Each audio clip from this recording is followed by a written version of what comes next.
Hello everyone. I hope you enjoy listening to the story. I was not allowed on my husband's private jet because I was too low class. So I stayed behind and boarded a different jet that landed before him, carrying evidence that would destroy everything.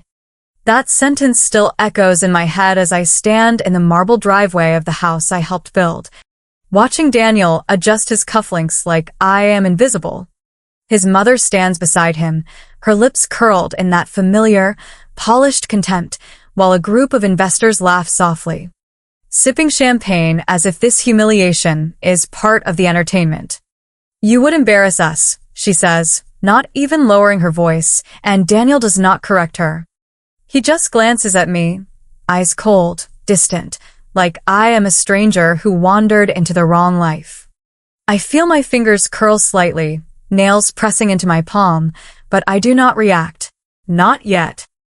The engine of the private jet hums faintly in the distance, waiting for them. For their version of success, for their carefully curated image. I am not part of that image anymore. At least, that is what they think. Daniel steps closer, lowering his voice just enough to pretend this is private. "This trip is important," he says. "High-level people. You would not fit in." Let that sink in. After everything I have done for him, after every silent sacrifice, I am now something that does not fit. I nod slowly, forcing my expression to stay calm, even as something inside me fractures. "Of course," I reply, my voice steady in a way that surprises even me. But then I notice it. A small detail, almost nothing. The flight manifest sitting loosely in his hand. 2 names highlighted. His and another one. Not a colleague I recognize. Not anyone from the firm. A woman's name. My stomach tightens, not with heartbreak, but with clarity. Red flags do not appear out of nowhere. They build, quietly, patiently, until you are forced to see them. The late nights. The locked phone. The sudden obsession with privacy. I should have seen it sooner, but now I do. He walks away without looking back, joining his mother and the others as they head toward the waiting car that will take them to the airstrip.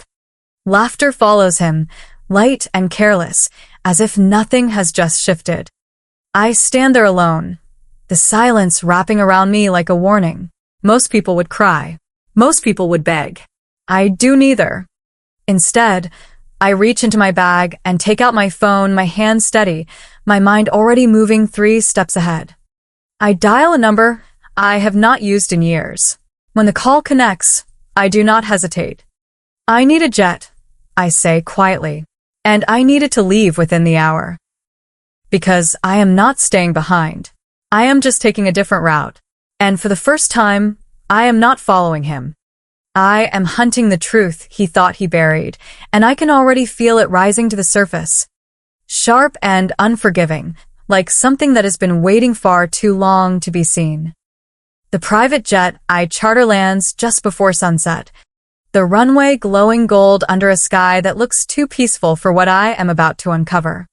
I step down slowly, heels clicking against the metal stairs, my reflection briefly flashing in the polished surface of the fuselage.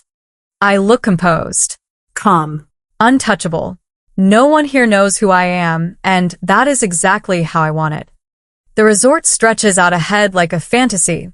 Glass walls, infinity pools, staff moving with rehearsed precision.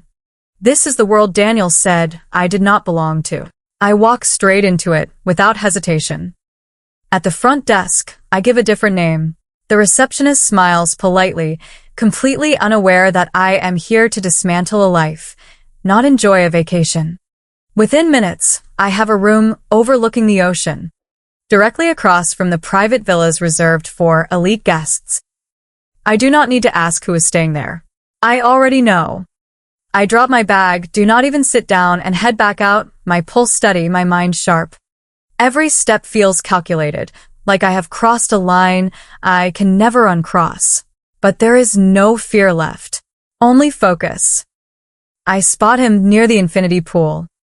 Daniel is laughing. Really laughing.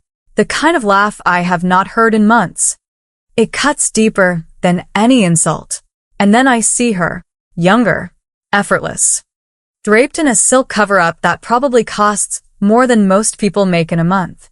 Her hand rests on his arm like it belongs there, like I never did.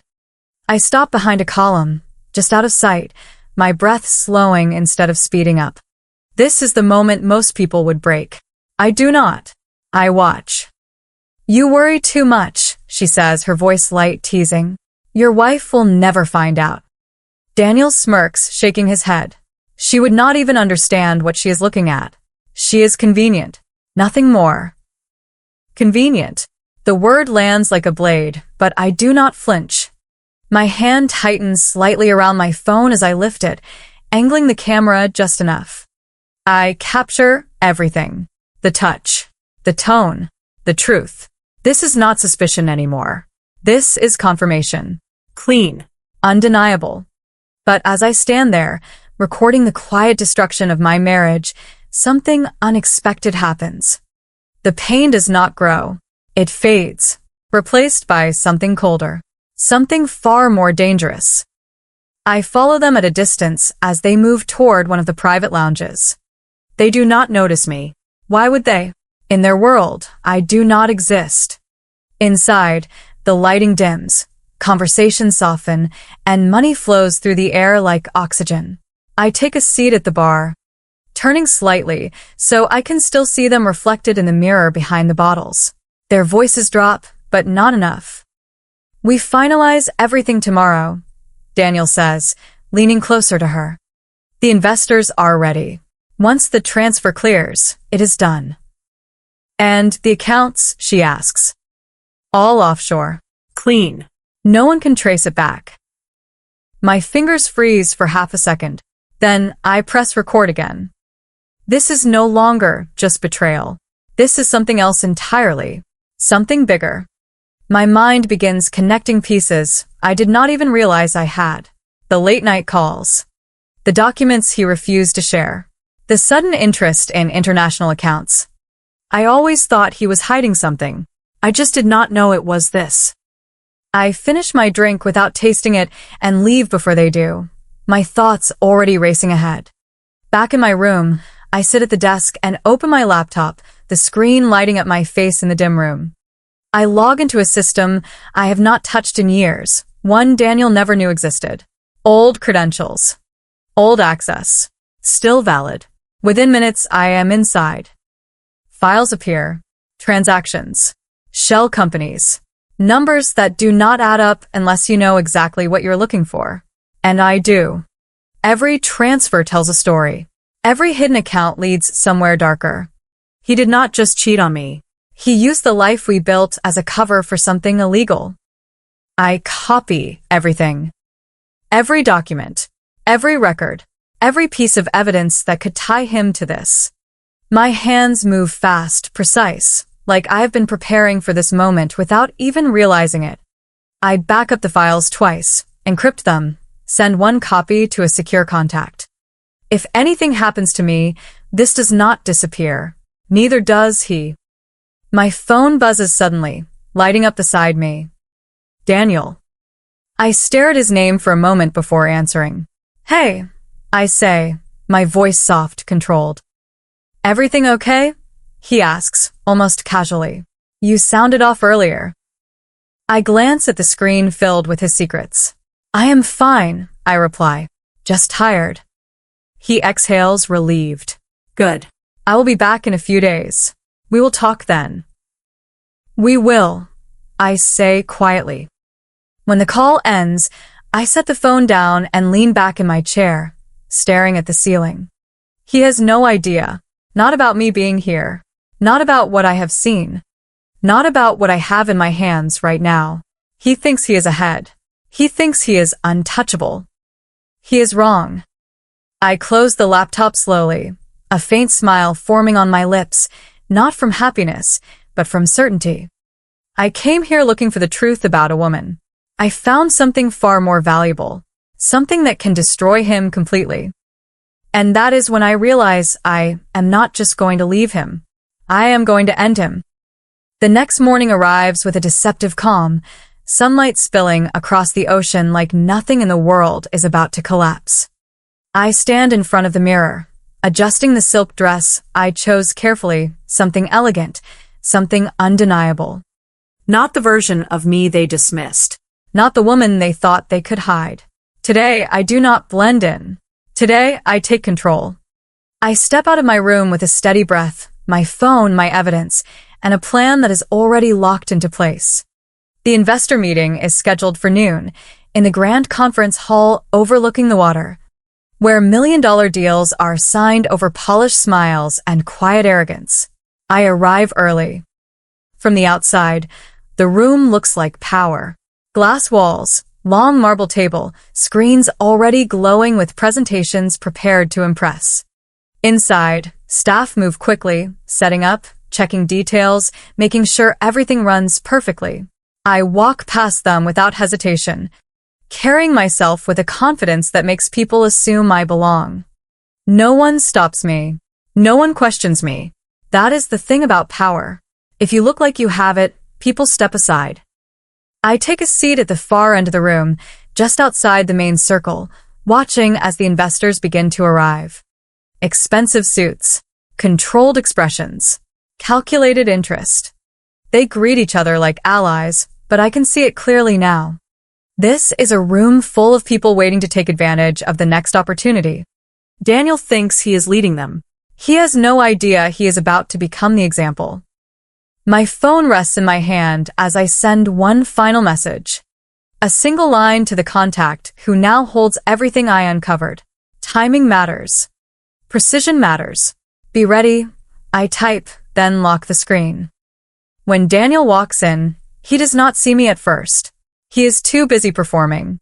His posture shifts instantly, shoulders back, voice confident, smile polished. The woman from the pool walks in beside him, dressed like she already belongs to his future. She takes a seat close to him, not hiding anything now. Why would they? In their minds, they already won. I watch him greet the investors, shaking hands, making promises, building the illusion that he is in control of everything in this room. I should feel anger. I should feel something raw and overwhelming. Instead, I feel calm, cold, focused. The presentation begins. Charts appear on the screen. Growth projections. Expansion plans. Numbers that look clean on the surface, but now feel hollow to me. I know what is behind them. I know where the money really goes. Daniel speaks with authority, his voice steady, explaining how this deal will change everything, how it will elevate everyone involved. The investors nod, some leaning forward, already calculating profit. And that is when I stand up. The sound of my chair sliding back cuts through the room, sharp and unexpected. Heads turn. Conversations pause. Daniel's voice falters for just a second before he looks in my direction, confusion flashing across his face. For a brief moment, he does not recognize me. And then he does. "What are you doing here?" he asks, the confidence in his voice cracking just slightly. I do not answer immediately. I walk forward instead, each step deliberate, measured, until I am standing at the center of the room, where he thought he owned the space. The woman beside him stiffens, her eyes narrowing, trying to place me, trying to understand why I am not backing down. "You said I did not belong here," I say calmly, my voice carrying through the silence. "I just wanted to see what this level looks like." A few of the investors exchange glances, sensing something is off. Daniel forces a tight smile. "This is not the time," he says under his breath. "We will talk later." "No," I reply, just as quietly. "We will not." I reach into my bag and pull out a small device, connecting it to the main screen before anyone can stop me. For a split second, nothing happens. Then, the presentation disappears. The first image appears. It is him, by the pool, laughing, her hand on his arm. The room goes still. Someone shifts in their seat. Another investor leans forward, eyes narrowing. Daniel steps toward the screen, his face draining of color. "Turn that off," he says, his voice low, controlled, but there is panic underneath it now. I do not move. The video continues. His voice fills the room. Clear. Undeniable. My wife is convenient. Nothing more. A murmur spreads across the table. The woman beside him pulls her hand away, like she has been burned. Daniel turns toward me, anger rising, but it is too late. I tap my phone again. The next set of files appears. Transactions, offshore accounts, shell companies, numbers that do not lie. The room shifts completely. This is no longer gossip. This is risk. Real risk. One of the investors stands abruptly. What is this? He demands. Daniel shakes his head quickly.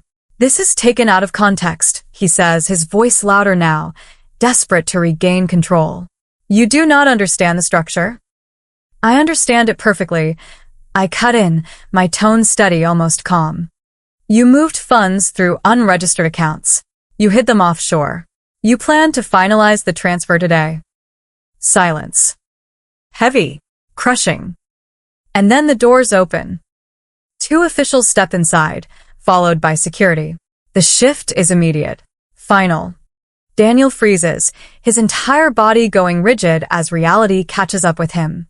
The investors pull back, distancing themselves instinctively like he is something toxic. You need to come with us, one of the officials says. Daniel turns to me, his eyes wide now. No arrogance left, no control, just shock. What did you do? He asks, his voice breaking. I meet his gaze without hesitation. You said I was not your level, I tell him quietly. You were right. I step back as they move toward him, as everything he built begins to unravel in real time, in front of the only audience that ever mattered to him. And that is the moment he realizes he has just lost everything. The silence that follows is not immediate chaos. It is slower than that, heavier, like the air itself thickens as reality settles into the room. I do not move. I do not need to. The damage is already done. Daniel stands there, frozen between denial and collapse. His eyes darting from the officials to the investors, searching for someone to anchor himself to, someone to believe him. No one does. The same people who were nodding at his projections minutes ago now lean back in their chairs, distancing themselves, their expressions tightening into something cold and calculating. They are not shocked because of betrayal. They are shocked because they almost invested in a liability. One of the investors clears his throat, adjusting his jacket as if trying to physically separate himself from what just happened. We're suspending all discussions effective immediately, he says, his tone flat, professional, already rewriting the narrative in his head. Another stands up without a word, gathering his documents, avoiding eye contact with Daniel entirely. The room begins to empty in slow, deliberate movements, not rushed, not chaotic, but final. That is what power looks like when it withdraws. It does not scream. It simply disappears. Daniel finally turns back to me, his face pale, his composure shattered in a way I have never seen before. You think this is over? He asks, his voice uneven, trying to pull something from whatever pride he has left. You think you win like this? There is anger there, but it is hollow now, stripped of the confidence that used to carry it. I tilt my head slightly, studying him as if I am seeing him for the first time because in a way, I am the man I thought I knew never really existed. What stands in front of me now is the truth, exposed, smaller than I ever imagined. I am not trying to win, I reply quietly. I am correcting a mistake. The officials step closer, one of them gently but firmly placing a hand on his arm. Daniel resists for half a second, instinctively, then stops. As if even he understands that there is no fight left worth having. The woman who stood beside him earlier is gone. She slipped out somewhere between the second video and the first document, disappearing as soon as the illusion cracked. That tells me everything I need to know. Loyalty built on convenience never survives exposure. As they escort him toward the door, he looks back one last time, his eyes searching mine for something. Regret. Mercy. Recognition. I give him none of it. Not because I feel nothing, but because I finally understand what he never did. Closure does not come from his apology. It comes from my decision to stop needing it. When the door closes behind him, the room feels larger, quieter, cleaner. I walk slowly to the table, gathering the few documents left behind, not because I need them, but because it feels right to close the scene myself. My reflection stares back at me from the darkened screen, composed, controlled. Someone I barely recognize but somehow trust more than I ever trusted the version of me that stood in that driveway days ago. The rest happens quickly after that. Legal teams step in. Accounts are flagged. Transfers are frozen before they can be completed. By the time the sun sets, Daniel's name is no longer associated with opportunity. It is associated with risk, investigation, collapse. The same system he tried to manipulate now turns against him with ruthless efficiency. There is no dramatic explosion, just a systematic dismantling of everything he built on lies. I leave the resort the next morning without saying goodbye to anyone. There is nothing left to say. The staff nod politely as I pass, unaware that anything unusual has happened. To them, I am just another guest checking out. That is the beauty of it. The world does not stop for personal endings. It keeps moving, indifferent, steady, forcing you to decide whether you will move with it or stay trapped in what no longer exists. On the flight back, I sit by the window, watching the clouds stretch endlessly beneath me. This time, I am not chasing anything. I am not following anyone. For the first time in a long time, I am simply moving forward. My phone buzzes once, a message from my lawyer confirming what I already expected. Asset reviews have begun. My position is secure. The life I helped build was never truly his to take. When I land, the city feels different, not because it changed, but because I did. I walk into the apartment that once felt like a shared space and now feels like mine alone. The silence is not empty. It is peaceful. I set my bag down, take a slow breath, and let it out without tension for the first time in days. I think about everything that led here. The trust, the doubts, the moment in the driveway when I almost accepted being left behind. If I had stayed there, if I had believed what they said about me, none of this would have happened. That is the real difference. Not the jet, not the evidence, the decision. I move to the window, looking out over the city lights as they begin to flicker on one by one. Somewhere out there, Daniel is trying to hold on to whatever is left, trying to make sense of how everything slipped through his fingers. I wonder if he remembers the exact moment he decided I was not enough. I wonder if he understands now that it was never about class or status or image. It was about underestimating the one person who knew him best. I close my eyes for a moment, then open them, steady, grounded, certain. He took a private jet to escape me. I took one to end him. The aftermath does not come with noise or chaos. It settles quietly, like dust after something heavy has collapsed. Within days, Daniel's name begins to circulate for all the wrong reasons. Not in headlines at first, but in conversations behind closed doors, in emails marked urgent, in calls that suddenly go unanswered. Deals disappear. Accounts are locked. People who once chased him now avoid even saying his name. That is how a reputation dies. Not with a bang, but with absence. The woman who stood beside him at the resort is nowhere to be found. She vanishes as if she never existed, taking her carefully curated charm with her, leaving nothing behind but proof that she was never loyal to begin with. I hear updates through my lawyer, never directly. I do not need to see him to understand what is happening. Investigations move forward. Financial records are examined line by line. Every hidden transaction becomes another weight, pulling him down. He tries to respond at first, to defend himself, to explain.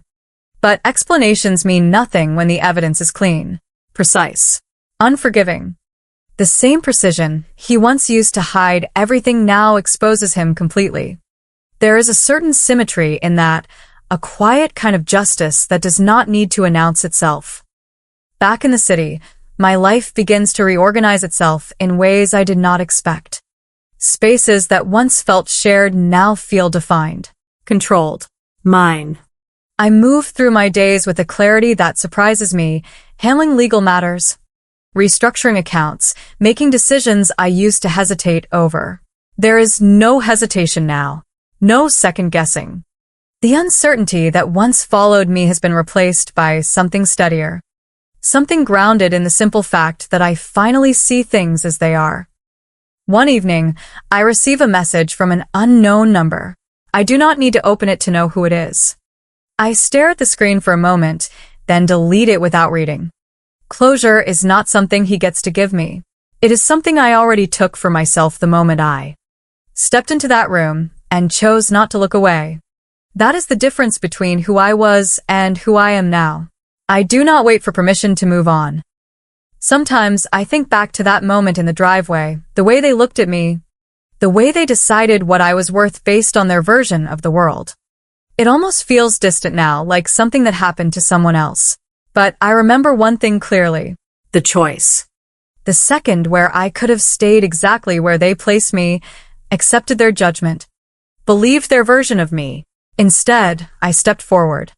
That single decision changed everything that came after. I stand by the window again, looking out over the city as the lights stretch endlessly into the distance. The world has not changed. People still measure worth in the same shallow ways. Power still hides behind appearances. But I am no longer part of that illusion. I see it clearly now, and once you see it, you cannot unsee it.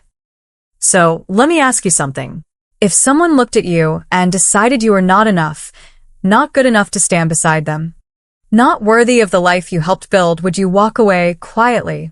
Or would you make sure they never forgot exactly who they underestimated? In the end, I learned something most people only realize too late. Betrayal rarely starts big. It begins with small lies, quiet disrespect, and moments we choose to ignore because we trust the wrong person. Integrity is not about what people say in public. It is about what they do when they think no one is watching. And if someone can lie easily, they can destroy everything just as easily. The real lesson is simple. Never ignore red flags and never let anyone define your worth. If this story made you feel something, stay with me. Subscribe so you do not miss the next story. Like this video if you believe karma always finds its way back. And tell me in the comments, what would you have done in my place?